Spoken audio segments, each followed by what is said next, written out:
तो देखिए यहाँ पर कहते हैं 12वें अध्याय के 13वें श्लोक को लेकर कहते हैं, जब भगवान ने कहा कि ज्ञान कैसा है, अभ्यास श्रेष्ठ है और उस ज्ञान से ध्यान विशिष्ट है, और ध्यान भी कैसा है, ज्ञानपूर्वक ध्यान और श्रेष्ठ कहलाता है, यानी विशेषित होता है।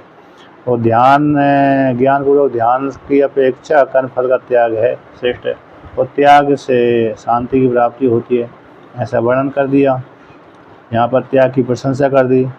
अब जो विद्वान के लिए, सन्यासी के लिए, उसके लिए वहाँ पर भगवान कहते हैं, क्या कहते हैं, अत्र च आत्म ईश्वर भेदम आश्रित्य विश्व रूपे ईश्वरे चेतः समाधान लक्षणों योगा उक्तः ईश्वरार्थम कर्म अनुष्ठानादि च। कहते हैं अत्र, यहाँ पर संप्रति अद्वैत इत्यादि, अद्वैत को बोध कराने के लिए, किसको बोध कराने के लिए, अद्वैत को बोध कराने के लिए यहाँ पर वर्णन करते हैं कि आत्मा ईश्वर के भेद को आश्रय बना करके, जीवात्मा को और ईश्वर के भेद को आश्रय बना करके जो विश्वरूप ईश्वर है, उस विश्वरूप ईश्वर में चित्त को समाधान करने के लिए योग कहा गया है कि इस प्रकार से व्यक्ति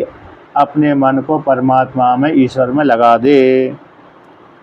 चेत समाधान है, चित्त का समाधान, उसमें आसक्त हो जाना, उसमें लगा देना।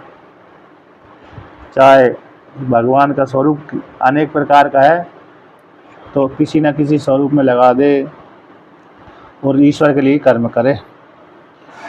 तो ऐसा जो योग है, चित्त का समाधान लक्षण रूप जो योग है, उस योग को कह दिया गया है। किसके लिए, क्यों कहा गया है कि ईश्वर की प्राप्ति के लिए।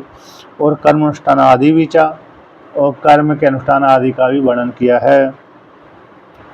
अत एतद अपि असक्तो अस्ति इति अज्ञान कार्य सूचनात् न अभेद दर्शिनो अक्षर उपासकस्य कर्मयोग उपपद्यते इति दर्शयति।